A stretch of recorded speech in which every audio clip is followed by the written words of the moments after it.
To enable or disable data roaming in POCO M8 Pro 5G, we're gonna start by opening settings on our device. Next step is to look for the mobile networks, and after that we should be able to find the data roaming. Now if you select that, you'll be able to switch the behavior to never, which disables international roaming, for exceptions only. That way you'll be able to adjust the exceptions right here. You can change the apps that can use the roaming right here.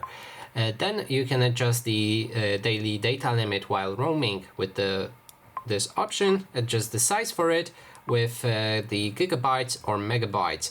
Then there's also option what will happen if you exceed that limit. You can warn and then turn off mobile data or only show the warning. Additionally, you can switch to always, which will have your data roaming always on, and that way you can do the same thing below with the limit.